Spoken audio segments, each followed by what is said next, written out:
if someone at your workplace is looking to you for help in the sense contacts, referrals, if they if they are really keen on moving out for whatever reasons, and they are looking to you for some contacts, for some referrals, for some recommendations, be very, very, very sure about this particular person.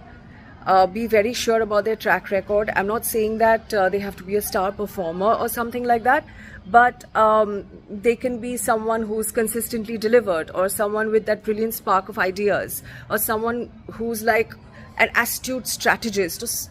Like, be very mindful of their performance, and also how they've interpersonally interacted with you and other people, etc. There are a lot of things to keep in mind. You can't just refer anyone and everyone for a certain place of some repute outside your organization. I mean, it also depends on what kind of a rapport you have with that person. So will they approach you with that sort of a help? That also is something to be thought about. But generally, before referring, think very, very hard.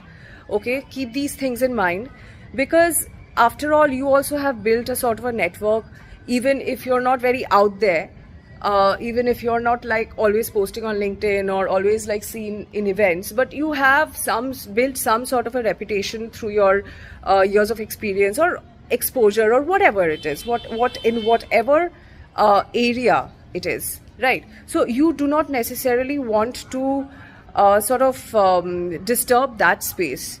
And why would you? So if you refer someone who's like very average, who's someone who's known to sort of victimize themselves all the time, or take that as an excuse to underperform or whatever, there are various kinds of incompetencies at work.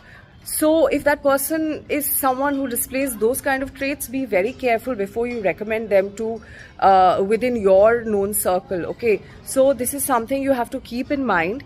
And by the way, this was also mistake number 5 that I made at my work life, which I've realized only very recently. Okay, so this was mistake number 5. Do not just refer anyone and everyone at places of repute outside of your organization if they happen to ask you for help, and if you feel like helping them, like genuinely helping them. Okay.